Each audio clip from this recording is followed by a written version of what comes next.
संत चरण राजा लागता सहज वासनेचे बीज जळोनी जाय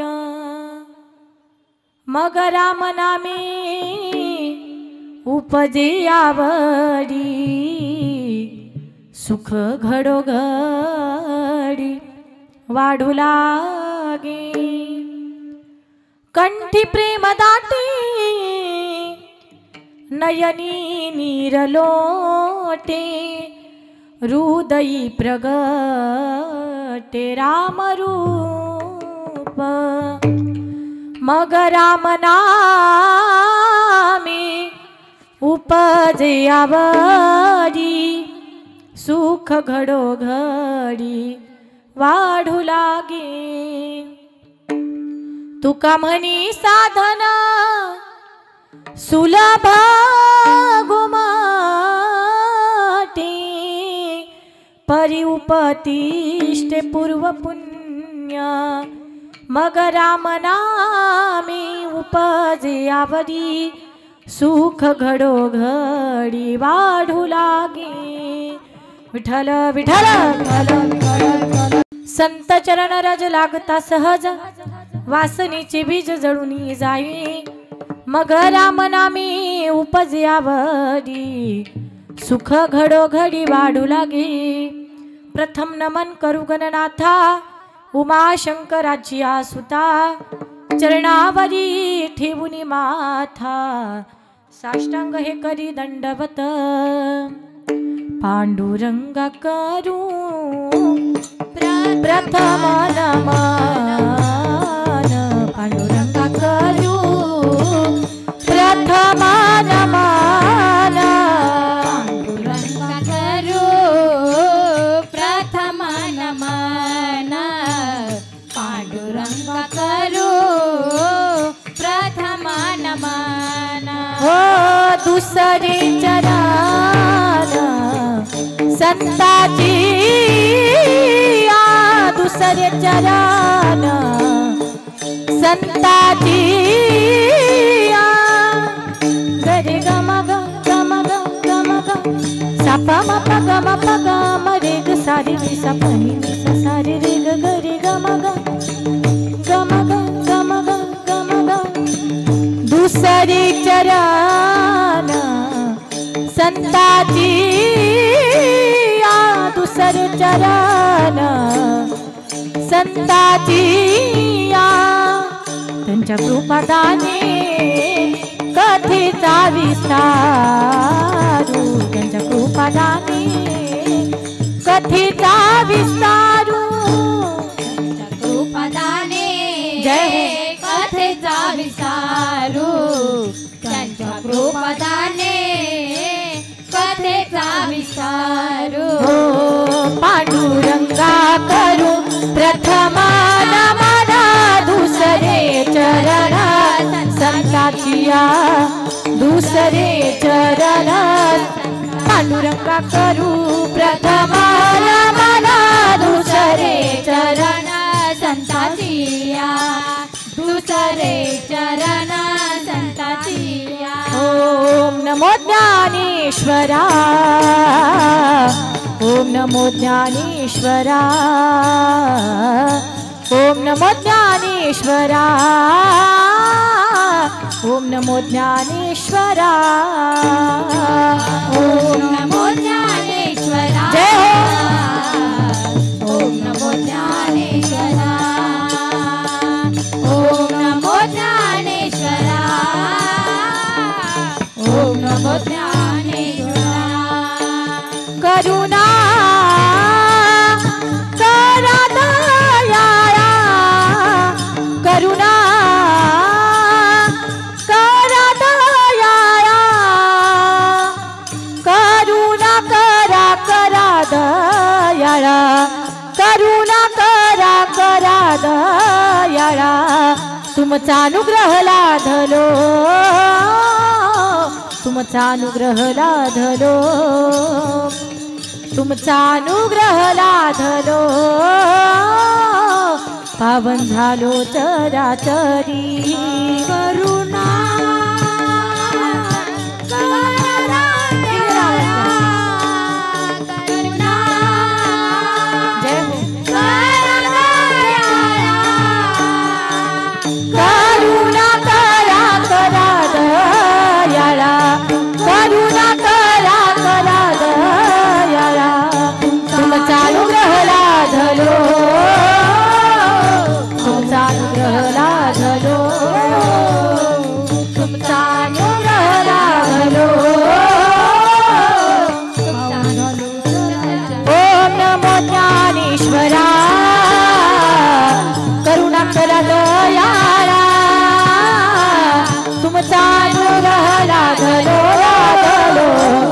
पावन झालो चरा ओम नमो ज्ञानेश्वरा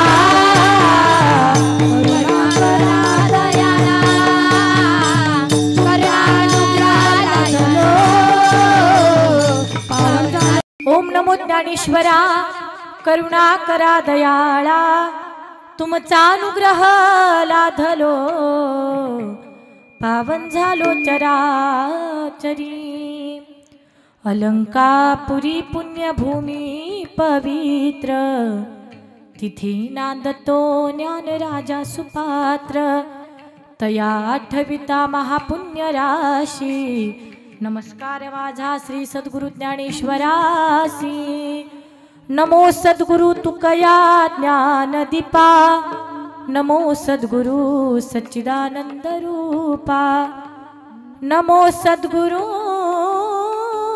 भक्त कल्याण मूर्ती नमो सद्गुरु भास्करा पूर्ण कीर्ती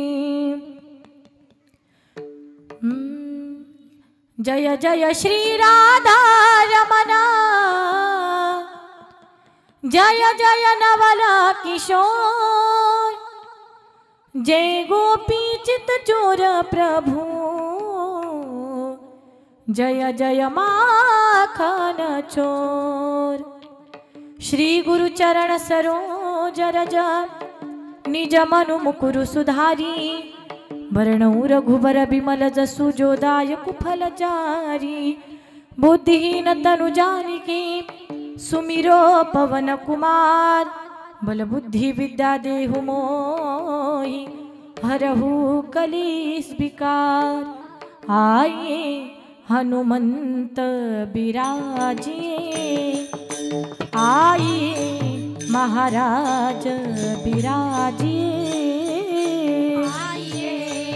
महाराज जय हो विराजिए आइए महाराज विराजिए ओ कथा सुनो पवन कुमार कथा सुनो पवन कुमार आइए हनुमंत बिराजिए आइए महाराज बिराजिए आइए हनुमंत बिराजिए जय हो महाराज विराजिए राजा राम राम राम सीता राम राम राम राजा राम राम राम सीता राम राम राम राजा सर्वांनी दोन हात वर करून मोठ्यानं भजन करा जय हो राजा राम राम राम सीता राम राम राम राजा राम राम राम सीता राम राम राम राजा राम राम राम सीता राम राम राम राजा दोन्ही पथकाचा आवाज वाढवा आवाज सीता राम राम आवाज वाढवा राजा राम राम राम सीता राम राम राम राजा राम राम राम सीता राम राम राम राजा राम राम राम सीता राम राम राम राजा राम जय हो सीता राम राम राम जय हो जय हो राम राम राम सीता राम राम राम राजा राम राम राम सीता राम राम राम राजा राम राम राम सीता राम राम राम राजा राम राम राम सीता जय हो राम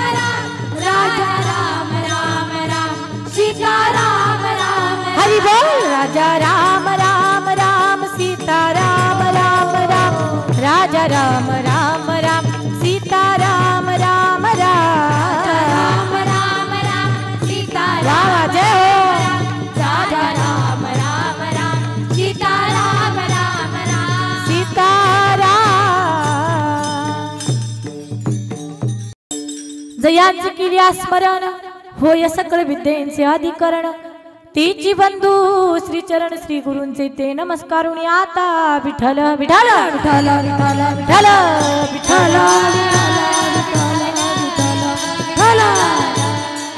अल्पसा परिहार द्यायचा तो म्हणजे असा की अखिल कोट ब्रह्मांडाचा चालक मालक असणारा नियंता पिता परमेश्वर सत्ताधीश भगवान परमात्मा भगवंताच्या कृपा आशीर्वादाने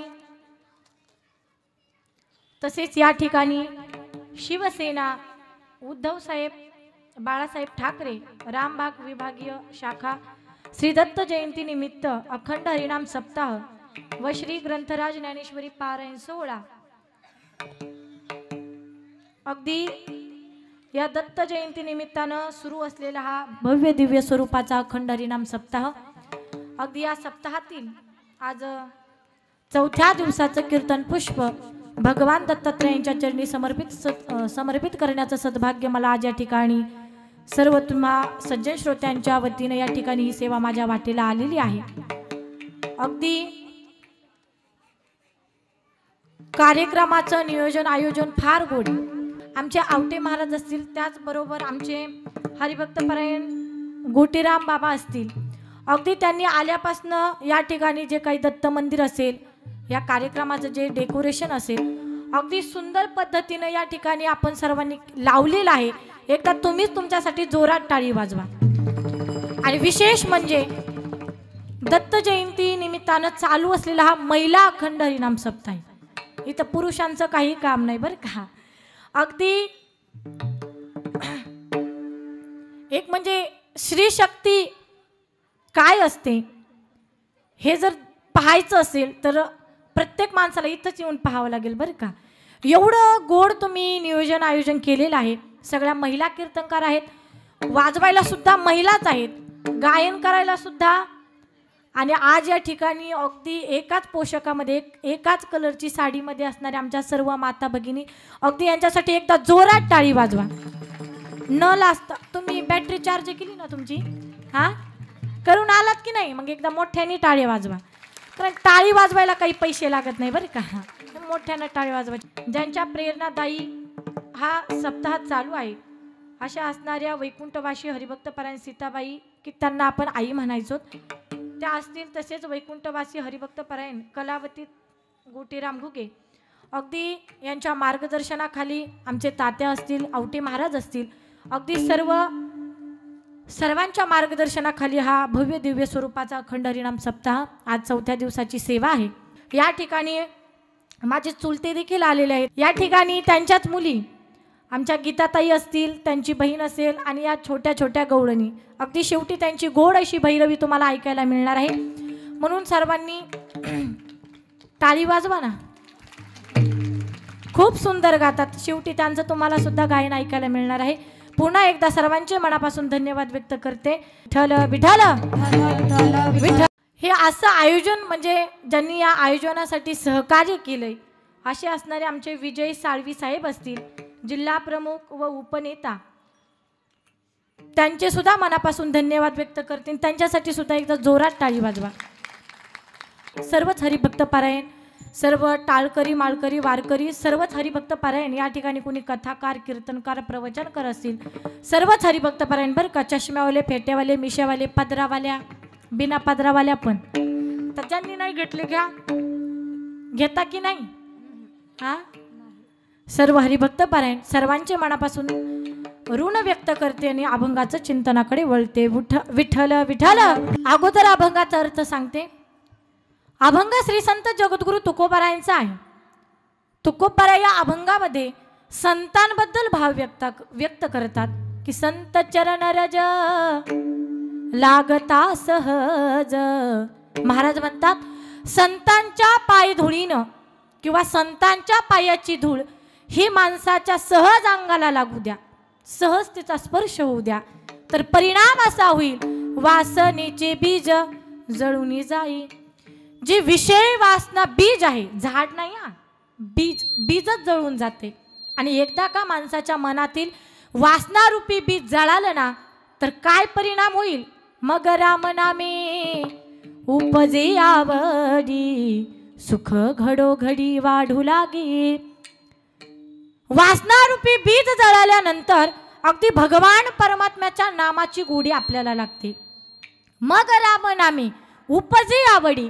आणि पहा तुम्ही, एकदा का भगवंताच्या नामाची गोडी आपल्याला लागली तर आपल्या जीवनामध्ये, आपल्या आयुष्यामध्ये पावलोपावली सुखच मिळत जाईल. ज्या गोष्टीची माणसाला आशा आहे किंवा माणूस भगवंताकडे ज्या गोष्टीची मागणी करतो, ती गोष्ट भगवंताचं नामस्मरण केल्यानंतर सहज मिळून जाईल. सुख घडोघडी वाढू लागे. आणि एकदा सुख आपल्या पदरामध्ये पडलं तर परिणाम असा होईल, कंठी प्रेम दाटे, नयनी नीर लोटे, हृदयी प्रगटे रामरूप.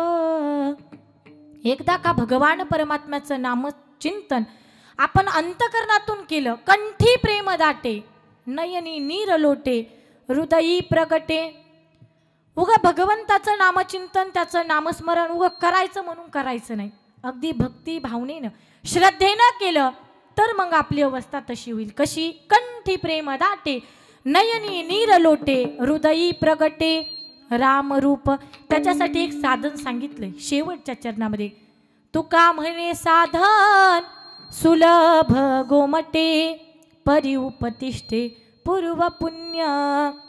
महाराज म्हणतात एक साधन आहे, भगवंताचं नामस्मरण असेल किंवा कथा कीर्तन ऐकणं असेल, या सगळ्या गोष्टी जीवनामध्ये घडवण्यासाठी पूर्वजन्मीचं पुण्य असलं पाहिजे. नाहीतर गावात माणसांची काही कमी नाहीये, तालुक्यामध्ये, जिल्ह्यामध्ये, देशभरामध्ये, जगभरामध्ये माणसांची काही कमी नाहीये. असं सांगतात की 700 कोटीपेक्षा जास्त लोकसंख्या या जगभरामध्ये आपल्याला पाहायला मिळते. पण सगळीच लोक कथा कीर्तन ऐकायला बसत नाही. का? तर त्यांचं तेवढं पुण्य नाहीये. म्हणून तुम्ही सर्व भाग्यवान आहात की तुम्हाला तुमच्या मागच्या जन्मीच्या पुण्याईनं या ठिकाणी कथा ऐकायला मिळते, कीर्तन ऐकायला मिळतात. हे तुमचं मागच्या जन्मीचं पुण्य आहे.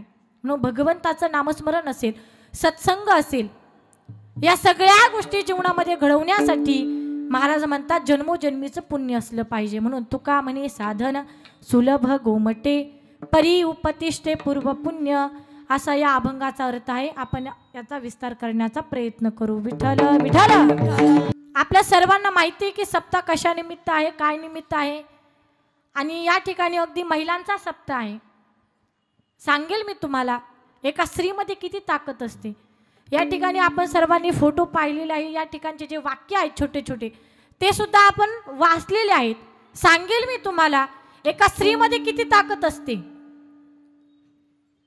आज जर शिवाजी महाराजांचं चरित्र आपण पाहिलं तर त्या चरित्रामध्ये असं सांगितलंय का की शहाजी महाराजांनी शिवाजी महाराजांना घडवलं, असं ऐकलंय का तुम्ही? नाही. शिवाजी महाराजांचा जर विषय निघाला तर अगोदर नाव घेतलं जातं त्या राष्ट्रमाता राजमाता जिजाऊ मासाहेबांचं. आज जगाच्या पाठीवरती शिवाजी महाराजांनी स्वराज्य स्थापन केलं हे सर्वांना दिसतंय, परंतु त्यांना घडवणारी माय आजपर्यंत जगाला दिसलेली नाही. बरोबर आहे की नाही? परंतु आज या ठिकाणी मला फार आनंद वाटला की आपण या सर्वांनी या ठिकाणी छोटे छोटे फोटो लावून छोटी छोटी वाक्य त्या ठिकाणी सादरीकरण केलेलं आहे. म्हणून सांगावं असं वाटते की एका स्त्रीमध्ये किती ताकद आहे. एक कथा सांगते मी तुम्हाला, लक्ष देऊन ऐक. एका स्त्रीमध्ये किती ताकद असते. एकदा नारद बाबांना खूप भूक लागली. प्रत्येकाच्या दारोदारी जायचे आणि भिक्षा मागायचे. माई भिक्षाम देही, माई भिक्षाम देही, माई भिक्षाम देही. प्रत्येक दारोदारी जायचे, भिक्षा मागायचे. परंतु नारद मुनींची भूक काय शांतच होत नव्हती. 5-5 मिनिटाला भूक लागायची. असं करता करता एक दिवस ते अनुसूये मातेच्या झोपडी समोर आले. आवाज दिला, माते, आई, कोण आहे का घरामध्ये?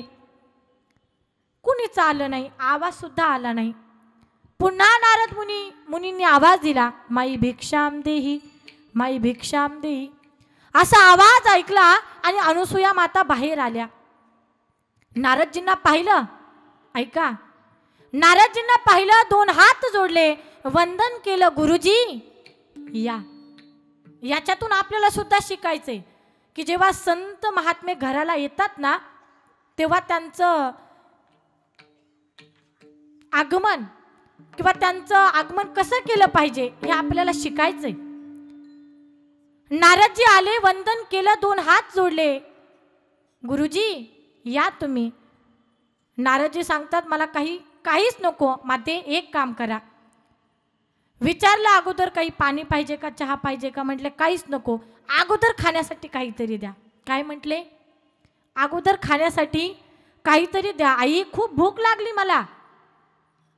अनुसूया माता म्हणतात गुरुजी थोडंसं थांबा, पंचपक्वानांचा स्वयंपाक करते. नाही आई, तोपर्यंत सुद्धा मी थांबू शकत नाही. घरामध्ये जे असेल ते काही पण खायला द्या. अनुसूया माता घरामध्ये जातात, एक फळ घेतात, देवाऱ्यासमोर जातात, पतीच्या कमंडलातून पाणी घेतात आणि पतीचं स्मरण करून ते फळ अभिमंत्रित करतात आणि ते फळ नारदजींना खायला देतात. नारदजी फळ खातात.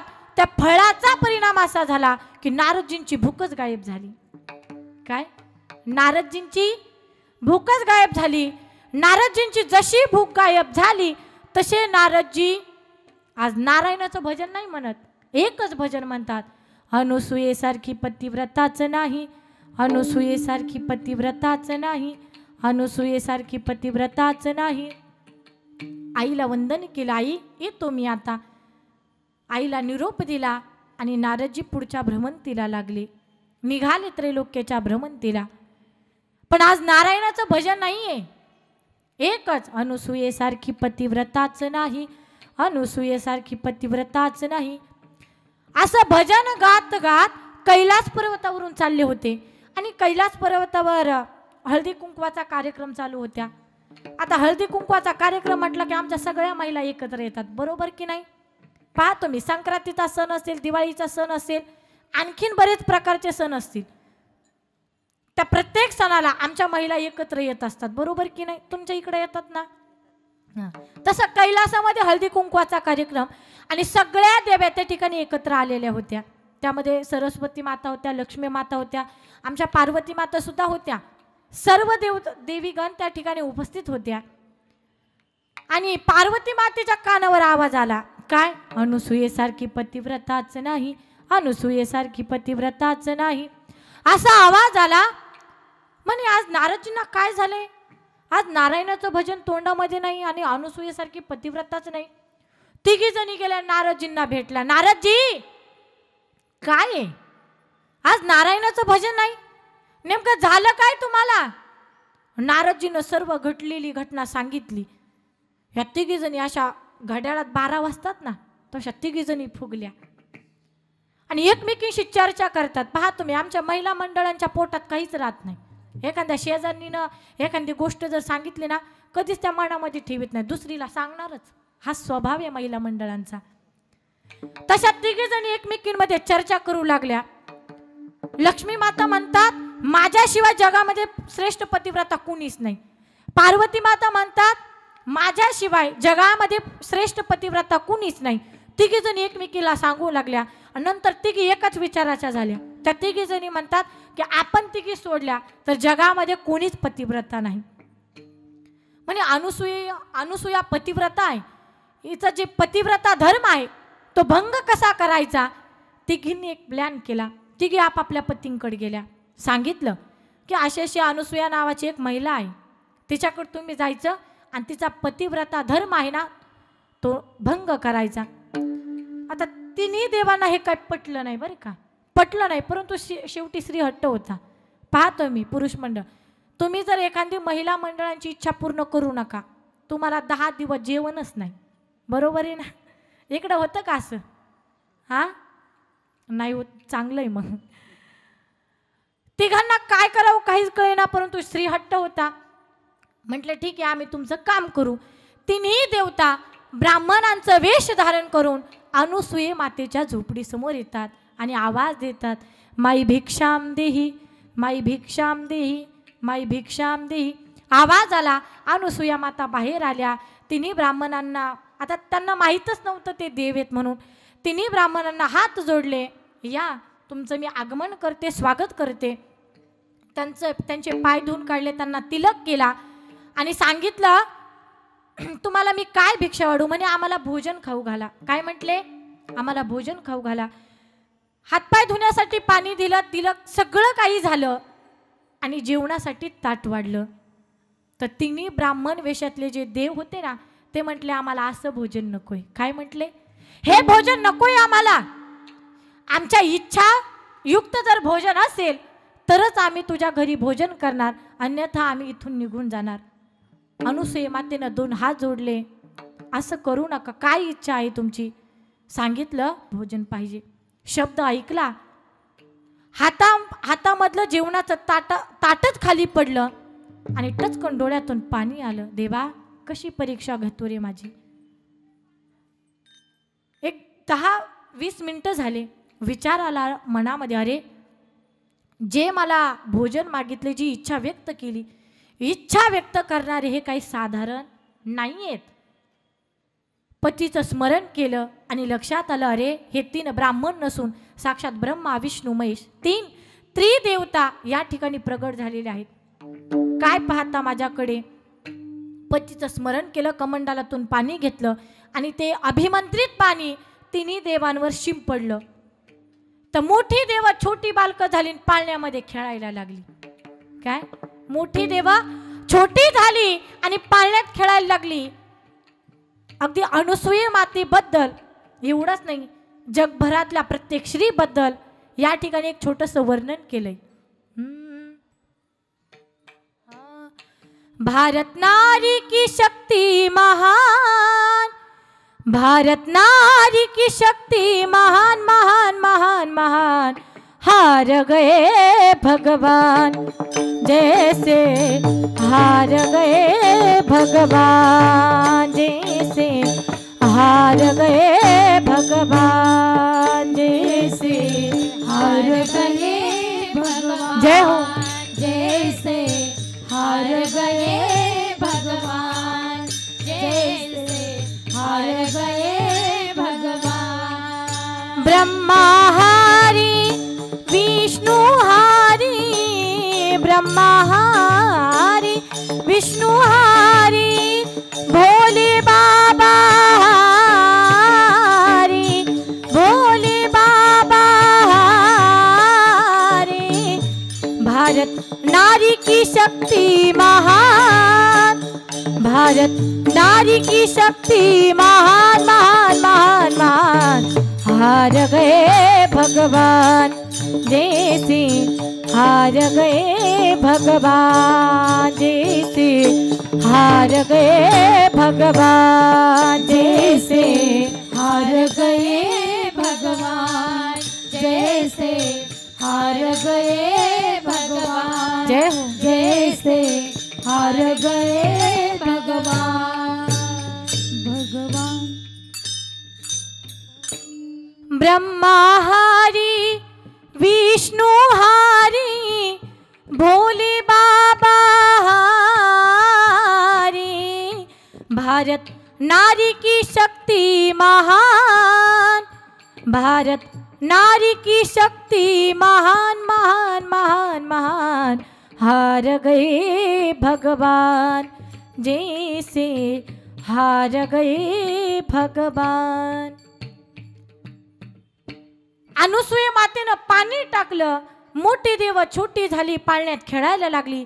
इकडे आठवडा झाला, 2 आठवडे झाले. 3 जणी एकत्रित आल्या. पार्वती माता लक्ष्मी मातेकडे गेल्या आणि म्हटले, तुमचे आले का? लक्ष्मी माता म्हणतात, आमचे आलेच नाही. तुमचे आले का? म्हणे आमचे सुद्धा आले नाही. 2 जणी मिळून सरस्वती मातेकडे जातात. म्हणे तुमचे आले का? सरस्वती माता सुद्धा म्हणतात, आमचे सुद्धा आले नाही. 3 जणी एकत्रित येतात आणि नारदजींकडे जातात. नारद बाबा, 2 आठवडे झाले, महिना होत आलाय, आमचे मालक मृत्यू लोकामध्ये गेलेले, आणखीन वापस आले नाही. तुम्हाला काही त्यांच्याविषयी काही माहिती मिळाली का? नारदजी म्हटले, मला तर काहीच माहिती मिळाली नाही. आता तुम्हीच 3 त्यांना लावलं, त्यांच्यासोबत काय झालं असेल काय माहीत. नारदजींनी दिलं ना फुगून. 3 जणी आल्या टेन्शनमध्ये. काय करावं काहीच कळेना. विचार केला, अरे आपण तिथे जाऊ. 3 जणी आल्या. कुठं? अनुसूयेच्या झोपडीमध्ये. आवाज दिला, अनुसूये बाहेर ये. अनुसूया माता बाहेर येतात. बाहेर येतात, तिन्ही देव्यांना पाहिलं, हात जोडले, आई या तुम्ही. कसं येणं झालं? तुला सगळं माहिती आहे. काय माहिती आहे? आमचे पती कुठे आहेत? कोण म्हणतात? रामबाग. कोण म्हणताय? तिन्ही देव्या म्हणतात. आमचे पती कुठे आहेत? म्हणे आतमध्ये आहेत, जा घेऊन, आपापलं ओळखान घेऊन जा. तिघी जणी आतमध्ये गेल्या. पण चमत्कार असा झाला, तिन्ही देव पाळण्यात खेळत होते ना, सेम टू सेम दिसायला, सारखेच. लक्ष्मी माता म्हणतात आपलं कोणतं आहे, पार्वती माता मनातली मनात म्हणतात आमचं कोणतं असेल, सरस्वती माता म्हणतात आमचं कोणतं असेल.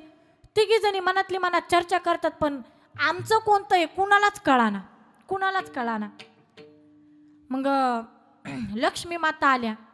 लक्ष्मी माता म्हणतात मधलं आमचंच असेल, म्हणून उचललं मधल्या बाळाला. पण ते होते भगवान श्री शंकर. भगवान श्री शंकर होते. ते लागले मोठमोठ्याने रडायला. ते मनातली मनात म्हणतात, आता पहा तुम्ही, छोट्या लेकराला बोलता येतं का हो? नाही ना. आता ते महादेव होते, त्यांना बोलताच आहे ना. का तर ते छोटे बाळ झालेले होते, त्यांना बोलता आहे ना. पण ते मनातले मनात म्हणतात, लक्ष्मी सोड, मी तुझा विष्णू नाहीये, मी पार्वतीचा शंकर आहे, सोड मला. पण लक्ष्मी माता म्हणतात मुकाट्यानं येतात की नाही? काय म्हणतात? मुकाट्यानं चला, बघतेस तुमच्याकडं. पहा तुम्ही, एखाद्या छोट्या लेकराला, एखाद्या माणसाकडे जर जायचं नसेल ना, तर ते मोठमोठ्यानं रडतं अगोदर, बरोबर आहे ना? नाही तर ते हातपाय हलवतं, आणि हातपाय सुद्धा हलवून सोडलं नाही तर ते दोन्ही सोबतच करतं. काय समजून घ्या आता, ते दोन्ही सोबतच करतं. अगोदर भगवान श्रीशंकर रडायला लागले तरी लक्ष्मी मातेनं सोडलं नाही, हातपाय हलवले तरी सोडलं नाही, नंतर दोन्ही सोबतच केलं. लक्ष्मी मातेनं पटकन खाली ठेवलं, म्हटले आमचं नाही, आमचं असतं तर असं केलंच नसतं. अर्धा तास झाला, कोणतं आमचं आहे कोणतं आमचं आहे काहीच कळेना.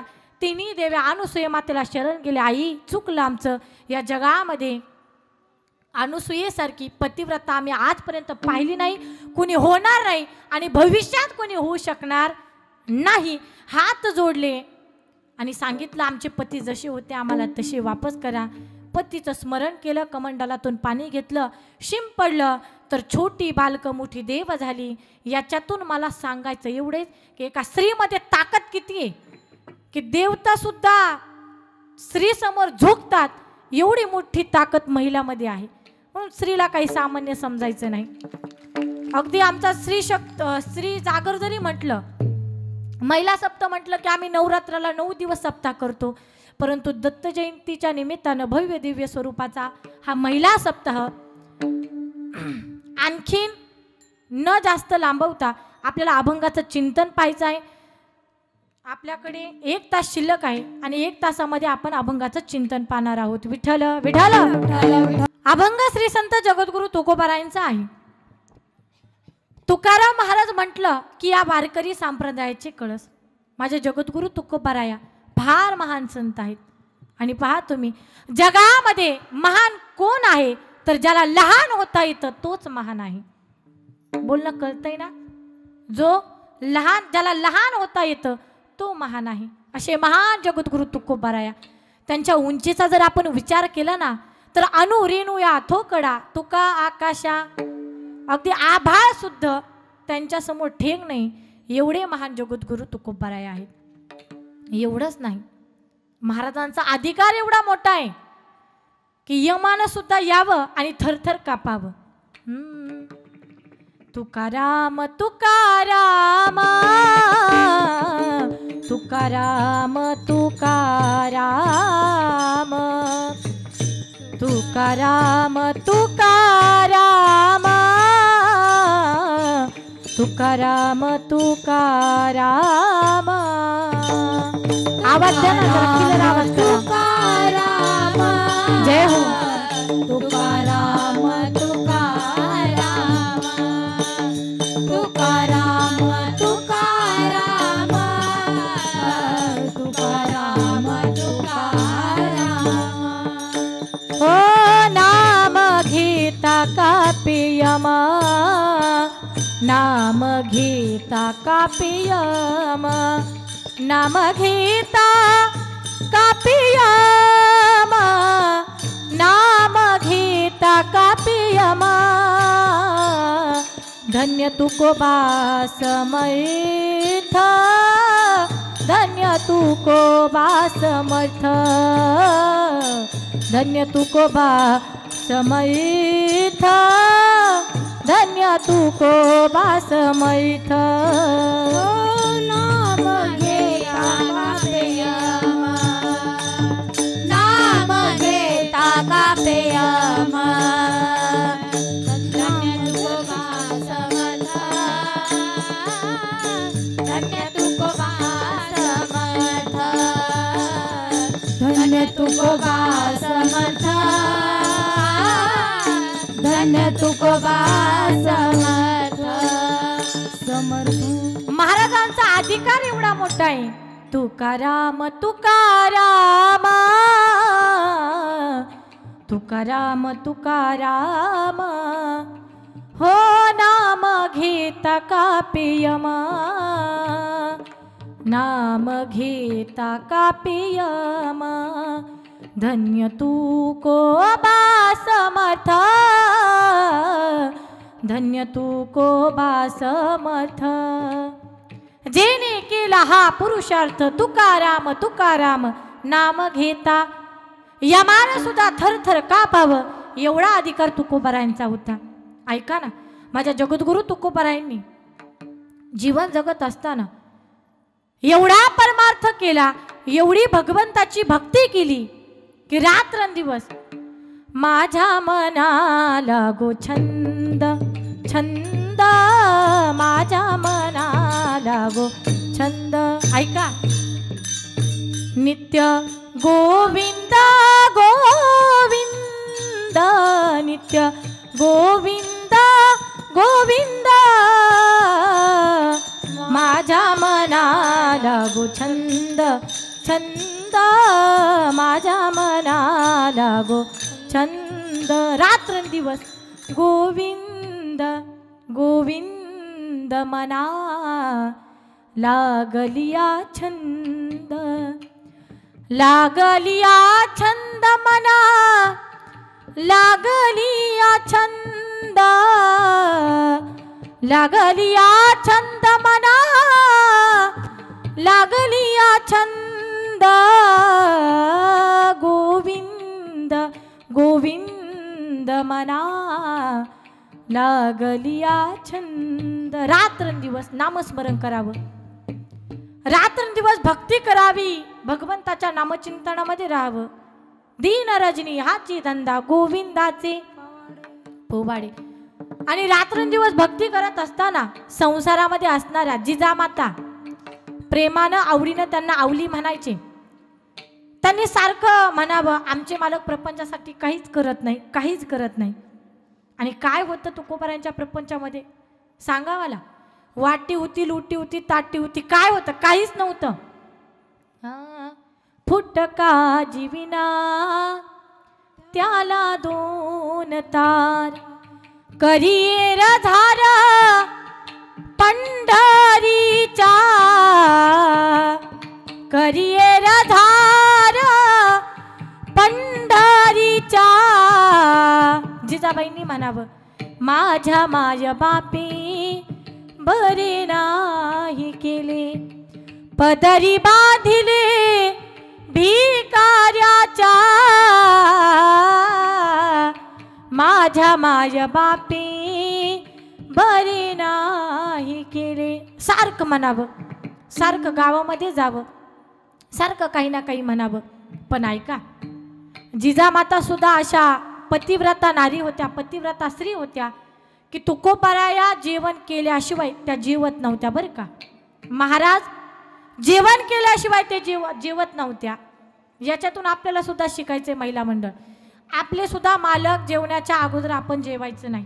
पण आपलं कसं आहे ना, भाकरी करता करता भाकरीचा पापुडा, भाजी करता करता शेंगदाणे गटकन पोटात डायरेक्ट पोटात जातात. हा आपला पत्नी धर्म आहे. पण संसारामध्ये पत्नी कशी असली पाहिजे? जिजामाता सारखी असली पाहिजे. संसारामध्ये पत्नी कशी असली पाहिजे? अनुसूया मातेसारखी असली पाहिजे. संसारामध्ये पत्नी कशी असली पाहिजे? माता मंदोदरी माता सारखी असली पाहिजे. पण मंदोदरी मातेचे एक वैशिष्ट्य आहे. काय वैशिष्ट्य आहे?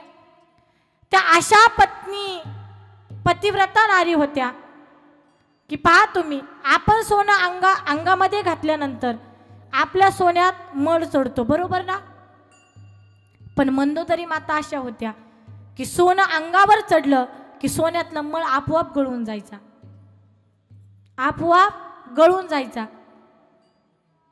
मला सांगायचं काय, संसारामध्ये पत्नी कशी असली पाहिजे, तर संसारामध्ये पत्नी माता अनुसूयेसारखी असली पाहिजे, सावित्री मातासारखी असली पाहिजे. जिजामाता अशा होत्या की महाराज जेवण केल्याशिवाय जेवत नव्हत्या. एक दिवस तुकोबाराय उठले, स्नान केलं, पूजापाठ केली, पायामध्ये जोडा घातला, गळ्यामध्ये विणा घेतला, हातामध्ये चिपळ्या घेतल्या आणि मुखामध्ये भगवान परमात्म्याचं नामस्मरण करत दाराच्या बाहेर पाऊल टाकला. तर जिजाबाईंनी आवाज दिला, महाराज कुठं? म्हणे चाललो भंडारावर. अहो महाराज, एका जागेवर तरी कुठं थांबत जा. मला सांगतात भंडाऱ्यावर चाललो आणि जातात भामचंद्रावर. विचारावं कुठं चालला, सांगतात भामचंद्रावर चाललो, जातात भंडाऱ्यावर. कुठं एका ठिकाणी तरी राहत जा. मी भाकरी घेऊन यावं, डोंगर चढावा, तिथं नसले की पुन्हा डोंगर उतरावा आणि पुन्हा तुम्हाला शोधत राहावं. महाराज म्हणतात, अगं आवले, एवढा जर तुला त्रास होत असेल ना, तू अगोदर जेवण करत जा, मग मला जेवायला घेऊन येत जा. काय म्हणतात महाराज? तू अगोदर जेवण करत जा, नंतर मला घेऊन येत जा. पण जिजाबाई म्हटल्या, असं मी करणार नाही, तुम्हाला जीव घातल्याशिवाय मी जेवणार नाही. नेमकं आज कुठं चाललात ते तरी मला सांगा. महाराज म्हटले, हे बघ आवले, मी कुठं जातोय याचं देहभान मलाच राहत नाही. एवढा दंगून गेलेलो असतो, कोणत्या रस्त्याने कोणत्या दिशेकडे चालू याचं देहभान मला राहत नाही. तू एक काम कर, ज्या रस्त्याने तू येशील ना, त्या रस्त्याला आल्यानंतर, त्या वाटेला आल्यानंतर फक्त कान लाव. ज्या वाटेमधून विठ्ठल असा आवाज येईल, समजावं महाराज तिकडंच गेले. जिजाबाई म्हणतात, वाट कुठं काय विठ्ठल बोलत असती का? हा, काही काहींची तर आयुष्यामध्ये वाट लागते, तरी सुद्धा त्यांच्या मुखाला देवाचं नाव येत नाही, बरं का, येतच नाही. वाट लागते हो, पण तुकोबारायांची वाट विठ्ठल बोलत होती. आपण ज्या वाटेने जातो त्या वाटेनं कुत्र सुद्धा जात नाही, बरोबर आहे ना?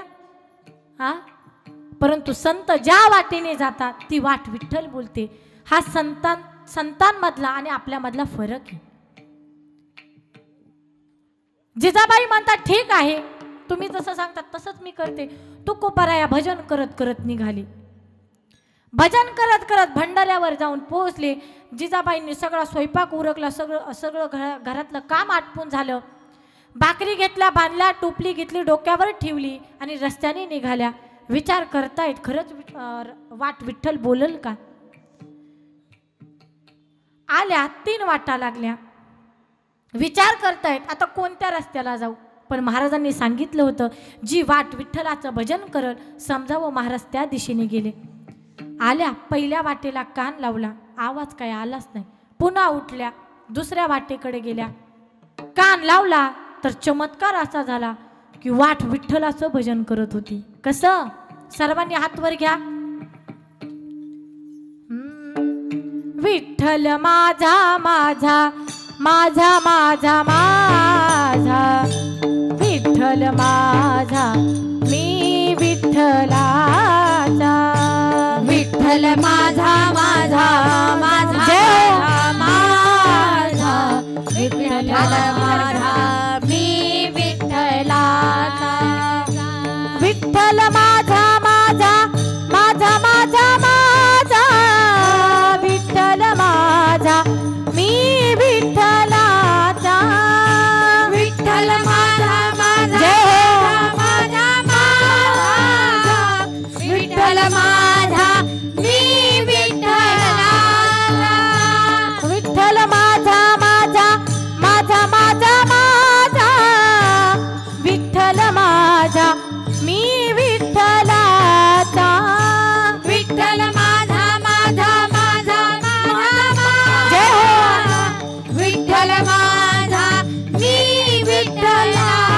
ऐका, जिजामातांनी त्या वाटेला कान लावला, विठ्ठलाचं भजन सुरू झालं आणि त्या रस्त्याने निघाल्या. पुढे जात असताना भंडारा डोंगरावर आल्या. आणि समोर पाहिलं काय तर महाराज दिसले, आनंदित झाल्या. तुकोबारायांचे चरण धरले. स्वामी तुम्ही जे बोललात ते सत्य निघलं, मला क्षमा करा. आजपर्यंत मी तुम्हाला खूप काही बोलले, माफी मागितली. तुकोबारायांना जीव घातलं आणि जेवण करून महाराज पुन्हा भजनाला बसले आणि पुन्हा म्हणायला लागले, विठ्ठल माझा मी विठ्ठलाचा, विठ्ठल माझा मी विठ्ठलाचा, विठ्ठल माझा मी विठ्ठलाचा, विठ्ठल माझा मी विठ्ठलाचा, हो विठ्ठल माझा मी विठ्ठलाचा, विठ्ठल माझा मी विठ्ठलाचा, विठ्ठल माझा मी विठ्ठलाचा, विठ्ठल माझा मी विठ्ठलाचा, विठ्ठल माझा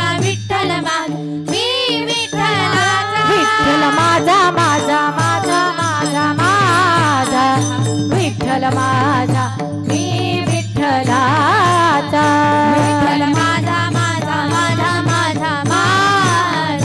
विठ्ठल माझा मी विठ्ठलाचा, हो विठ्ठल माझा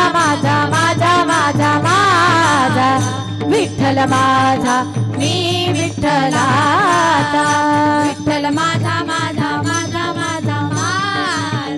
विठ्ठल माझा मी विठ्ठलाचा,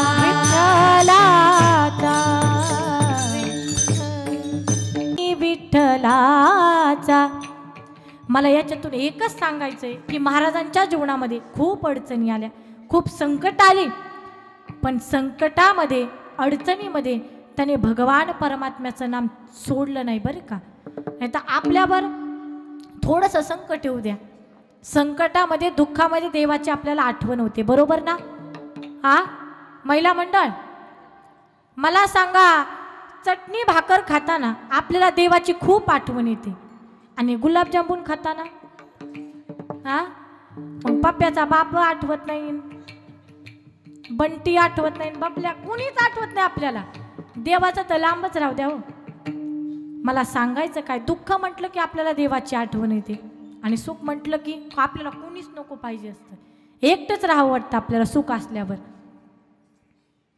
तसं तुकोबारायांच्या जीवनामध्ये सुख आली दुःख आली, परंतु महाराजांनी कधीच पहा तुम्ही, चांगल्या माणसाची संगत केली तर आपलं चांगलंच होतं आणि वाईटाची संगत केली तर वाईटच होतं. माळकऱ्याची संगत केली तर आपण माळकरी होतो आणि खाणाऱ्याची संगत केली तर आपण सुद्धा खाणारे होतो, पिणाऱ्याची संगत केली आपण सुद्धा पिणारे होतो. संगतीचा फार मोठा प्रभाव आहे महाराज. म्हणून आयुष्यामध्ये एखाद्याचं चांगलं करता नाही आलं तरी चालत, पण कुणाचं वाटोळं करायचं नाही बरं का. कारण कुणाचं वाटोळं करायचं, कुणाचं चांगलं करायचं हे त्याच्या हातात आहे. म्हणून आपण कुणाचं चांगलं वाईट करायला अजिबात जायचं नाही. पण आपलं कसं आहे माहिती का, शेजाऱ्याचं जर चांगलं झालं ना तर आपल्या पोटामध्ये फार दुखतं की नाही. हा शेजाऱ्याचं जाऊ द्या हो, देवाकडे आपण ज्यावेळेस जातो आपण मागणी काय करतो. पंढरपूरला जातात का तुम्ही, गाडी घेऊन जातात ना. मग देवाला आपण काय मागतो, हेची दान देगा देवा तुझा नाही. ही आपली मागणी नाही, ही संतांची मागणी आहे. अनेक संतांनी मागणी केली, तुकोबाराय असतील, नामदेव महाराज असतील, एकनाथ महाराज असतील, अनेक संतांनी मागण्या केल्या, पण आपली मागणी यांच्यापेक्षा वेगळीच आहे. काय मागणी करतो आपण, हेची दान देगा देवा, शेजाऱ्याला भला मोठा रोग व्हावा, असंच ना. त्याचा बंगला गाडी प्रॉपर्टी, हेची दान देगा देवा, शेजाऱ्याचं वाईट व्हावा, ही आपली मागणी आहे. पण संतांची मागणी तशी नाही आहे. एके ठिकाणी सांगितलंय, आयुष्यामध्ये आलात ना, भलेही तुम्हाला देव माणूस होता नाही आलं तरी चालल, पण एक चांगला माणूस म्हणून आपण जीवन जगायचंय. बन ना सको भगवान अगर तुम कम से कम इंसान बनो, नहीं कभी हैवान बनो, नहीं कभी शैतान बनो, सदाचार अपना न सको तो पापों में पग मत भरना, पुष्प नहीं बन सकते तो तुम, काटे बन कर मत रहना, काटे बन कर. भलेही तुम्हाला गुलाबाचं फूल होता नाही आलं तरी चालेल, पण त्याचा काटा कोणी. भला किसी का कर ना सको तो, बुरा किसी का मत करना, भला किसी का कर ना सको तो, बुरा किसी का मत करना. पुष्प नहीं बन सकते तो तुम, काटे बन कर मत रहना, काटे बन कर मत रहना. ऐका, चांगलं माणूस होता नाही आलं तरी चालेल, गुलाबाचं फूल होता नाही आलं तरी चालेल, पण काटा कुणी बनायचा नाही. असो, मला सांगायचं काय, आयुष्यामध्ये आलात ना तर चांगल्याच माणसांशी संगत करा. तशी एका कीर्तन ऐकणाऱ्या माणसाची त्यानं संगत केली तर तुकोबारायांच्या कीर्तनाचा परिणाम असा झाला की तो शिवा नावाचा जो व्यक्ती आहे ना, तो रोज महाराजांच्या कीर्तनाला येऊ लागला. रोज रोज येऊ लागला. संसारामधलं चित्त त्याचं कमी झालं आणि परमार्थामध्ये जास्त वाढलं. त्याच्या बायकोच्या लक्षात आलं, अरे माझ्या पतीचं माझ्यावर लक्ष नाहीये, लेकरां बाळावर लक्ष नाहीये, या संसारामध्ये लक्ष नाहीये. कीर्तनाला एक दिवसच बिचारा गेला, पण महाराजांच्या कीर्तनानं असा प्रभाव झाला की रात्रंदिवस हे सुद्धा नामस्मरण करते. घरामध्ये सर्व देवतांचे फोटो दिसत आहेत. पत्नीच्या लक्षात आलं, काय करावं काही कळेना. पण शिवा काशीत रोज उठायचा, स्नान करायचा, पूजापाठ करायची आणि महाराजांना रोज आवर्जून भेटायचं. कीर्तन असो किंवा नसो, कीर्तन म्हटलं की रोज कीर्तनाला हजर. पत्नीच्या लक्षात आलं, पतीला न विचारता ती तुकोबारायांकडे आली, महाराज तुमचे माझ्यावरती फार मोठे उपकार झाले. काय झालं? माझा पती की ज्यांना भगवंताच्या नामाची परमार्थाची काहीच गोडी नव्हती, तुमच्या कीर्तनाच्या प्रभावानं आज माझ्या पतीमध्ये फार मोठे बदल झालेत आणि एवढे मोठे उपकार झालेत ना. माझी एक विनंती, तुम्ही उद्या सकाळी माझ्या घरी जेवण करण्यासाठी या. काय म्हणते ती बाई? तुम्ही माझ्या घरी जेवण करण्यासाठी या. तुकोबारायांना फार आनंद झाला. महाराज म्हटले ठीक आहे. आमंत्रण दिलं. पतीला तर काहीच माहिती नव्हतं, हिनं बिचारीनं सुद्धा काही सांगितलं नव्हतं. आमंत्रण दिलं. दुसरा दिवस उजाडला. महाराज भगवंताचं भजन करत करत स्नान केलं, पूजापाठ झाली आणि निघाले. कुठं? शिवा नावाच्या घरी निघाले. कशासाठी? जेवण करण्यासाठी निघाले. महाराज घरी आले. पहा तुम्ही, पूर्वीच्या काळी जर पाहुणे जर घरी आले ना तर अगोदर त्यांना हातपाय धुण्यासाठी किंवा आंघोळ करण्यासाठी पाणी दिलं जायचं. आता तसं राहिलं नाही. आता पाहुणे कधी येतात आणि कधी जातात कळत सुद्धा नाही. पाहुणे जर आले ना, उभे आहेत ना, तोपर्यंतच म्हणतात येता का? आता काय म्हणतो आपण, येता का? म्हणजे हे आपलं असं आहे. पण पूर्वीच्या काळी पाहुण्यांचा सन्मान सत्कार कसा करावा, ह्या आजच्या युगामध्ये तशी प्रथा राहिलेली नाही. कारण पूर्वीचा काळ फार वेगळा होता आणि आताच तर विचारूच नका. हे कलियुगामध्ये तर एवढं अवघड झाले. पूर्वी कसं असायचं, पूर्वी गाणे ओव्या म्हटलं की फार आनंद वाटायचा आणि आताचे गाणे ओव्या जर पाहिल्या ना, महाराज ऐकूनच कानाचे पडदे फाटून जातात. बरोबर आहे ना? आताचे पाळणे कसे आहेत सांगू का? महिला मंडळ विषय निघाला म्हणून सांगून जाते. आताचे पाळणे असे आहेत, पहिल्या दिवशी जन्मले बाळ, त्याने मागितले खायाला केळ, त्याच्या जीवनाचा आनंद आनंद, जो बाळा जो रे जो. दुसऱ्या दिवशी आनंद मोठा, बाळानं केला चमन गोठा, आणि बाळच पाळण्यातून करता या ताटा, जो बाळा जो रे जो. हे आत्ताचे पाळणे. पूर्वीच्या गाणे, पूर्वीच्या ओव्या जनाबाईंच्या ओव्या आठवाव्यात. सुंदर माझे जाते ग फिरते बहुतुके, ओव्या गाऊ कौतुके तू रे बा विठ्ठला. ह्या पूर्वीच्या ओव्यात. आताच्या ओव्या अशा राहिल्याच नाहीत. मला सांगायचं काय, पूर्वी पाहुण्यांचा सत्कार सन्मान कसा केला पाहिजे तसं त्या बाईनं सत्कार सन्मान केला. महाराज या, हातपाय धुण्यासाठी पाणी काढलं. महाराज म्हटलं आता आंघोळच करतो, आलोय ना तर आंघोळच करून जातो. महाराज म्हटले आंघोळ करतो. बाईनं चुलीवरती पाणी ठेवलं तापवायला. एवढं कडक पाणी तापलेलं होतं. पाण्यामध्ये जर हात घातला ना तर हाताला सुद्धा फोड यावीत, एवढं कडक तापलेलं पाणी होतं. महाराजांनी कपडे काढले, एका शिळेवरती जाऊन बसले. पण महाराज आंघोळीला बसलेत तरी सुद्धा महाराजांच्या तोंडामध्ये भगवान परमात्म्याचं नामस्मरणच. विठ्ठल विठ्ठल विठ्ठल सारखं भजन चालू आहे महाराजांचं. कुठून त्या बाईच्या मनामध्ये डोक्यामध्ये एक दुर्बुद्धी फुटली. ती बाई मागणं आली, गरम कडक तापलेलं पाणी घेतलं आणि महाराजांच्या अंगावरच ओतलं.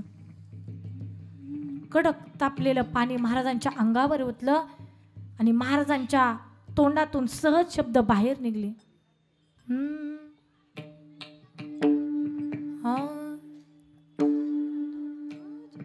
जळे माझी काया लागला बनवा, जळे माझी काया लागला बनवा, जळे माझी काया लागला बनवा, जळे माझी काया लागला बनवा. त्या बाईनं ते कडक तापलेलं पाणी महाराजांच्या अंगावर ओतलं. तुकोबारायांना काय करावं काही सुचेना.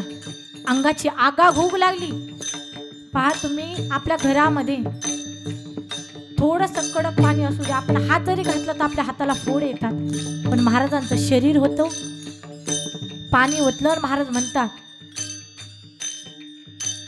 जळे माझी काया लागला बनवा, जळे माझी काया लागला बनवा, जळे माझी काया लागला बनवा, जळे माझी काया लागला बनवा. पांडुरंगाचा धावा करू लागले, विठ्ठला तुझ्याशिवाय मला कुणी वाचू शकत नाही.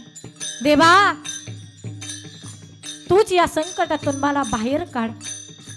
धावरी केशवा माय बापा, माय बापा,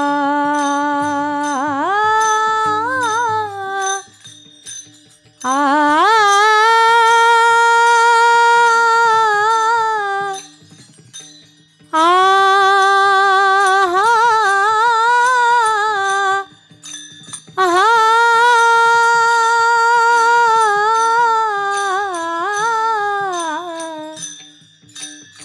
धावरी केशवा केशवा.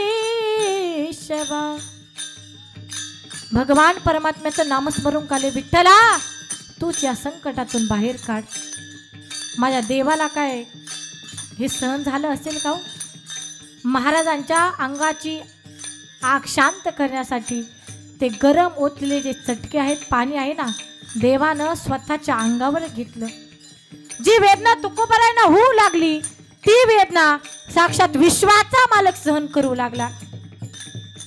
अंगावरती पाणी ओतल्यानंतर अंगावर फोड यावीत ना महाराजांच्या, महाराजांच्या अंगावर पाणी ओतलं पण अंगाची आग, अंगावर फोड माझ्या विश्वाच्या मालकाच्या अंगावर येऊ लागली. तुकोबारायांचं दुःख भगवंतानं स्वतःच्या अंगावर घेतलं. नामस्मरण चालू आहे. धावरी केशवा माय बापा, धावरी केशवा माय बापा, जळे माझी काया लागला बनवा, जळे माझी काया लागला बनवा, जळे माझी काया लागला बनवा, जळे माझी काया लागला बनवा, लागला बनवा. याच्यातून मला एकच सांगायचंय, महाराजांच्या जीवनामध्ये अशी अनेक प्रकारची संकट आली पण संकटात सुद्धा देवाचं नाव सोडलं नाही. एवढा अधिकार तुकोबारायांचा आहे आणि एवढे महान उच्च पदाला पोहोचणारे जगद्गुरु तुकोबाराया संतांकडे पाहतात आणि त्या संतांबद्दल अभंगाच्या पहिल्या चरणामध्ये भाव व्यक्त करतात. संत चरण राज लागता सहज, संत चरण राज लागता सहज, संत चरण राज लागता सहज, संत चरण राज लागता सहज, संत चरण राज लागता सहज, संत चरण राज लागता सहज, संत चरण राज लागता सहज, संत चरण राज लागता सहज, वासनेची बीज जळोनी जाय, वासनेची बीज जळोनी जाय, मग राम नामे उपजी आवडी, मग राम नामे उपजी आवडी, वासनेची बीज जळोनी जाय, वासनेची बीज जळोनी जाय, मग राम नामे उपजी आवडी, मग राम नामे उपजी आवडी. अभंगाच्या पहिल्या चरणामध्ये श्री संत तुकोबाराया फार महत्वाची आणि मोलाची गोष्ट सांगतात की संत चरण राजा लागता सहज, संत चरण राजा लागता सहज, वासनेचे बीज जळोनी जाई, वासनेचे बीज जळोनी जाई, संत चरण राजा लागता सहज, संत चरण राजा लागता सहज, संत चरण राजा लागता सहज, वासनेचे बीज जळून जाई. आता पहा, अभंगाच्या पहिल्या चरणाचा आपल्याला लक्षार्थ घ्यायचा आहे, वाचार्थ घ्यायचा. संत चरण रज लागता सहज, वासनेचे बीज. संतांच्या पायधुळीने माणसाचं कोटी कल्याण होते. एकानं ऐकलंही, जिथे जिथे संतांचे पाय पडतात ना, संतांच्या पायाखालची त्यानं माती गोळा करून आपल्या घरी घेऊन आला. बरं, घेऊन काय येईना, पण ती माती बाजारात विकायला. म्हणजे अभंगाच्या पहिल्या चरणाचा त्यानं काय घेतला? वाचार्थ घेतला, लक्षार्थ घेतला नाही. संतांच्या पायधुळीनं माणसाच्या आयुष्याचं कोटी कल्याण होते हे आणखीन दुसऱ्यानं ऐकलं. त्यानं संतांचेच पाय कापून आणले आणि रात्रंदिवस संतांच्या पायाची पूजा केली. असं कल्याण होणार आहे का? संतांची पायधूळ म्हणजे आपल्याला संतांचा संग करावा लागेल, सत्संग जीवनामध्ये घडावा लागेल. म्हणून अभंगाच्या पहिल्या चरणाचा आपल्याला लक्षार्थ घ्यायचा आहे, वाचार्थ घ्यायचा नाही. नाही तर काही काही माणसं सांसारिक जीवनामध्ये लक्षार्थ वाचार्थ हेच काहींना कळत नाही. एक असेच 60-65 वर्षाचे आजोबा होते. ते फार बिडी ओढायचे. बिडी ओढून त्यांना ताप, सर्दी, खोकला तिन्ही आजार सोबतच झाले. दुसऱ्या दिवशी ते डॉक्टरांकडे गेले, दवाखान्यात गेले. सांगितलं, डॉक्टर साहेब ताप, सर्दी, खोकला 2-3 दिवस झाले, खूप खोकला येतोय. म्हणे बिडी ओढता का? म्हणे हो. म्हणे बिडीपासून लांब राहा. काय म्हटले डॉक्टर? बिडीपासून लांब राहा. म्हणे ठीक आहे, गोळ्या औषध लिहून दिले. दुसऱ्या दिवशी बाबा आले आणि रोज सकाळ संध्याकाळ दुपार खोकला, सर्दी, ताप तिन्ही औषध घेतले. आणि डॉक्टरांनी काय सांगितलं होतं? बिडीपासून लांब राहा. म्हाताऱ्यानं काय केलं माहिती का? एक मोठी फुकारी घेतली आणि तिकडून बिड्यांचा बंडल लावला, माचीसनं पेटलं आणि लांबून बिडी ओढायला लागली. गल्लीतून बाई चालली होती, बाईनं पाहिलं, म्हणे म्हातारा असं काय करतंय. विचारलं, राम भाऊ काय करता म्हणे असं. म्हणे डॉक्टरनी सांगितलं बिडीपासून लांब राहा, म्हणून लांबूनच बिड्या ओढतोय. म्हणजे आजोबांनी इथं काय घेतला, वाचार्थ घेतला, लक्षार्थ घेतला. कुणी सांगेल तुम्हाला रामायणातील सुंदर प्रसंग. रामायण फार फार गोडे. श्रीराम जय राम जय जय राम, श्रीराम जय राम जय जय राम. रामायण म्हटलं की विषय कोण येतं, रामायणातील प्रसंग आहे. राम लक्ष्मण आणि जानकी माता वनवासाला असताना, पंचवटीमध्ये असताना लक्ष्मणजीच्या हातनं 100 नावाचा दैत्य सहज मारण्यात गेला. तो आपल्या आईच्या स्वप्नात गेला. आपल्या लेकराचा सूड भावनेने प्रतिशोध घेण्यासाठी ती शूर्पणखा लक्ष्मणजींच्या पायाचा ठसा घेत लक्ष्मणजीपर्यंत पोहोचली. त्यावेळी लक्ष्मणजी एका झाडाखाली बसून रामजींचं भजन करत होते. श्रीराम जय राम जय जय राम, श्रीराम जय राम जय जय राम, श्रीराम जय राम जय जय राम, श्रीराम जय राम जय जय राम, श्रीराम जय राम जय जय राम, श्रीराम जय राम जय जय राम. भजनामध्ये दंग झाले होते. ती शूर्पणखा आली, पायातल्या पैंजणांचा आवाज करायला लागली, हातातल्या बांगड्या खळखळ वाजायला लागली. पण लक्ष्मणजींच्या भजनामध्ये काही शुभाशुभ नाही, काहीच नाही. पण कानावर आवाज आला, मनामध्ये विचार आला, अरे सीतामाई तर असं करू शकत नाही, माझी उर्मिला देखील एवढ्या लांब येऊ शकत नाही. हा आवाज कोण करतंय हे पाहण्यासाठी लक्ष्मणजींनी आपले डोळे उघडले. डोळे उघडले तर पाहिलं राक्षसीन. ती म्हणते, रागावू नका, घाबरू नका, मी भगवान श्री शंकरांची 60,000 वर्ष तपश्चर्या केली आणि प्रसन्न होऊन वरदान दिलं की योग्य वेळ आली ना तुम्हाला योग्य वर मिळून जाईल. आता तुम्ही माझा स्वीकार करा. कोण म्हणते, महिला मंडळ, झोपलं नाही ना कुणी. शूर्पणखा म्हणते, तुम्ही माझा स्वीकार करा. लक्ष्मणजी म्हणतात, 13 वर्षात असा प्रस्ताव घेऊन कुणी माझ्याकडे आले नाही. आणि बाई म्हणते, माझा स्वीकार करा. ताई, मी तुमचा स्वीकार करू शकत नाही. का? मी एक दास आहे. तुम्हाला जर लग्न करायचं असेल, विवाह करायचा असेल तर वर माझे मालक बसलेले आहेत, त्या मालकांशी विवाह करा आणि मालकांबरोबर मी सुद्धा तुमची सेवा करील. ती म्हटली, ओके. निघाली शूर्पणखा.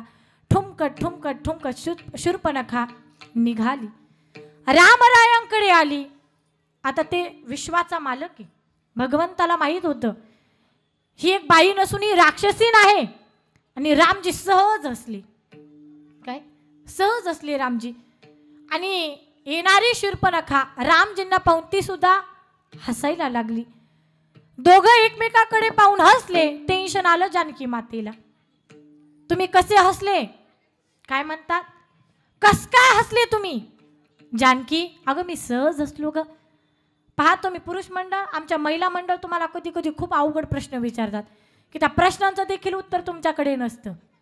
खूप अवघड असतात असे प्रश्न. रामजी सहज हसले. अगं जानकी सहज हसलो. सहज कसे? तुमची तिची अगोदरची काही ओळख आहे म्हणे? अजिबात ओळख नाही. मग कस काय हसले तुम्ही विचारता की नाही? हा, एक असंच नवीन लग्न झालेलं होतं. 1 महिना 2 महिने झाले होते. ती पत्नी आपल्या पतीचं डोकं दाबत होती. बाम लावला डोक्याला. खूप डोकं दुखत होतं तिच्या पतीचं. बाम लावला, डोकं दाबत होती. आणि ती म्हणते, का हो तुमचं खूप डोकं दुखतंय, मी तुमच्या डोक्याला बाम लावते. मग मला खरं खरं सांगा, लग्नाच्या अगोदर तुमच्या डोक्याला बाम कोण लावत होतं? काय म्हणते, लग्नाच्या अगोदर कोण बाम लावत होतं? याला तर गामच फुटला. काय उत्तर द्यावा काहीच कळेना. खूप अवघड प्रश्न असतात, बरोबर ना पुरुष मंडळ? हसू खूप आलं तुम्हाला. हा, काय उत्तर द्यावं काहीच कळेना. हा म्हटला, तुला खरं खरं सांगतो, हे बघ माझं डोकं दुखतंय, तू माझ्या डोक्याला बाम लावते, माझं डोकं दाबते, पण तुला खरं सांगतो लग्नाच्या अगोदर माझं डोकंच दुखत नव्हतं. काय म्हटला? लग्नाच्या अगोदर डोकंच दुखत नव्हतं, लग्न झाल्यापासून ही डोकेदुखी चालू झाली मला. तसं रामजी सांगतात, जानकी मी सहज असलो ग, कसं बस जानकी मातेला शांत केलं.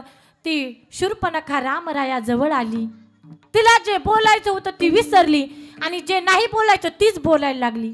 ती काय म्हणते? कोण आहात तुम्ही? रामजी सांगतात, मी राजा दशरथाचा पुत्र राम आहे. ती काय म्हणते? मला नठावा राजा दशरथ. काय म्हणते ती? मला नठावा राजा दशरथ, मनात भरला त्याचा परिपुत, प्राणनाथ हो रामा माझी, करू सुखे संसार, कोण तू कुठला राजकुमार. काय म्हणते ती? कोण तू कुठला राजकुमार. त्यावेळेस प्राणनाथ हो रामा माझी, करू सुखे संसार. रामा आपण दोघं सुखानं संसार करू. कोण म्हणते? ती शूर्पणखा म्हणते. असं म्हणता म्हणता बाजूला पाहिलं तर जानकी माता बसलेल्या होत्या. जानकी मातेला काय सहन झालं असेल का? जानकी माता म्हणतात, ए सटवे कुठलीच ग तू? आमच्या महिला मंडळांचं बोलणं असंच असतं. काय म्हणतात जानकी माता? ए सटवे कुठलीच ग तू? त्यावेळेस ती शूर्पणखा म्हणते, रामजी कोण आहे ही बाई? रामजी म्हणतात, भगवत कृपेने माझी अर्धांगिनी जानकी आहे ती. तुला न शोभे अर्धांगिनी. रामा नाही शोभत ही तुम्हाला, सोडून द्या तिला, त्याग करा तिचा. परंतु रामजी सांगतात, नाही मी तिचा त्याग करू शकत नाही आणि दुसऱ्या कोणत्या बाईचा स्वीकार करू शकत नाही. तुम्हाला जर विवाह करायचा असेल तर खाली झाडाखाली जा, माझा छोटा भाऊ लक्ष्मण बसलेला आहे, त्याच्याशी तुम्ही विवाह करा. म्हणजे रागीट येते. शूर्पणखा सांगते, काय म्हणते? रागीट येते, ते माझ्याशी विवाह करणार नाही. प्रमाण काय? पत्र काय देऊ? म्हणे ठीक आहे आपण पत्र लिहू. मग तुम्हीच लिहा पत्र. पण रामजींनी मर्यादा सांभाळली बरं का. जानकी तू पत्र लिह, मी सांगतो. जानकी माता पत्र लिहायचं ठरलं. जानकी माता म्हणतात पत्र लिहायचं, पण कुठं लिहायचं? म्हणे पाठीवर लिहा. शूर्पणखा अशी गरकन फिरली. जानकी माता पत्र लिहायला लागल्या आणि रामजी सांगताय, चिरंजीव लक्ष्मण तुझ्याकडे ही नववधू पाठवित आहे, याच्या नासिकाने कर्णाची शांती करणे, कळावा तुझा राम पूर्णविराम. पत्र झालं. काय पत्र लिहून झालं. पत्र काय पोस्ट ऑफिसच निघालं. डुगू डुगू डुगू डुगू डुगू डुगू आलं लक्ष्मणजींकडे. लक्ष्मणजी तुमच्या भावाचं पत्र घेऊन आले. म्हणे कुठे पत्र? पत्र काय पोस्ट ऑफिसच गरकन फिरलं. पाठीवरती पत्र लिहिलेलं होतं. लक्ष्मणजींनी वाचलं, चिरंजीव लक्ष्मण तुझ्याकडे ही नववधू पाठवित आहे, हिच्या नासिकाने कर्णाची शांती करणे, कळावा तुझा राम पूर्णविराम. पत्र वाचलं, पण ऐका पत्राचा लक्षार्थ घेतला, वाचार्थ घेतला नाही. शूर्पणखा बोलायला लागली. तिला बोलण्याच्या आतमध्ये लक्ष्मणजींना तलवार काढली, कान आणि नाक दोन्ही उडून टाकलं. माझा दृष्टांत संपला. तिथून पुढे आपल्या सर्वांना माहिती आहे, ती शूर्पणखा हंबरडा फोडत आपल्या शक्तिशाली बुद्धिमान भावाकडे गेली. पण मला या दृष्टांतातून एकच सांगायचंय की तिथे लक्ष्मणजींनी त्या पत्राचा लक्षार्थ घेतला, वाचार्थ घेतला नाही. झोपले नाहीत ना तुम्ही? हां, लक्षार्थ घेतला, वाचार्थ घेतलं नाही. तसा अभंगाच्या पहिल्या चरणाचा आपल्याला लक्षार्थ घ्यायचाय, वाचार्थ घ्यायचा नाही. संत चरण रज लागता सहज. पहा तुम्ही, संतांच्या पायधुळीनं काय होतं ते सांगणारे, पण मला त्याच्या अगोदर सांगा, रस्त्यावरनं जात असणार रस्त्यावरची धूळ आपल्या डोळ्यात गेली तर आपले डोळे बंद होतात का उघडतात? उघडतात, बरोबर ना? नाही, बंद होतात. रस्त्यावरनं जात असणार रस्त्याची धूळ आपल्या डोळ्यात गेली तर आपले डोळे बंद होतात. पण संतांच्या पायधुळीनं आपले डोळे बंद न होता आपले डोळे उघडतात. हा संतांच्या पायधुळीचा प्रभाव आहे. या धुळीबद्दल अनेक ठिकाणी चर्चा झालेली आहे. श्री गुरुचरण हनुमान चालिसेमध्ये सांगितले, सरोज रज निज मनु मुकुरु सुधारी. माऊली ज्ञानोबराया सुद्धा सांगतात, जय अंजन डोळा भेटे ते दृष्टीशी फाटा फुटे, मग वास पाहिजे तेथे प्रगटे महानिधी. संतांची जी ज्ञानरूपी पायाची धूळ आहे, ती धूळ डोळ्यात गेल्यानंतर माणसाचं कोटी कल्याण होते आणि माणसाचे बंद झालेले डोळे सुद्धा उघडतात. आणखीन काय होतंय? वासनेची बीज जळून जाई, वासनेची बीज जळून जाई, वासनेचे बीज जळून जाए, वासनेचे बीज जळून संत चरण रज लागता सहज, संत चरण रज लागता सहज, हो संत चरण रज लागता सहज, संत चरण रज लागता सहज, हो वासनेचे बीज जळून जाए, वासनेचे बीज जळून वासनेचे बीज जळून जाए, वासनेचे बीज जळून जाए. संत चरण रज लागता सहज, वासनेचे बीज जळून जाई. विषयी वासनारूपी जे बीज आहे, झाड नाही मावशांनो, बीजच जळून जाते. हा संतांच्या संगतीचा परिणाम आहे. म्हणून आयुष्यामध्ये संतांची संगत करा. जीवनामध्ये भगवंतापर्यंत पोहोचायचं असेल तर सत्संग करा. कारण एवोनिया नरजन्माला धरू संत संग, सद्गुरूने दाखविला देव अंग संग. एकमेव संत असे आहेत की ते भगवंतापर्यंत पोहोचतात. मग वासनारूपी जे बीज आहे ते संतांच्या संगतीत गेल्यानंतर जळून जाईल. जळून गेल्यानंतर मग राम नामे उपजे आवडी, सुख घडोघडी वाढू लागे. एकदा सुख आपल्या जीवनामध्ये आलं तर आपली अवस्था अशी होईल, कंठी प्रेम दाटे, नयनी निरलोटे, हृदयी प्रगटे रामरूप. या सगळ्या गोष्टी एकाच साधनेने प्राप्त होतात. तुका म्हणे साधन सुलभ गोमटे, परी उपतिष्ठे पूर्व पुण्य. विठोबा रुखुमाई, विठोबा रुखुमाई, हरी जय जय विठोबा रुखुमाई, विठोबा रुखुमाई, जय जय विठोबा रुखुमाई, विठोबा रुखुमाई, जय जय विठोबा रुखुमाई, विठोबा रुखुमाई, जय जय विठोबा रुखुमाई. विठोबा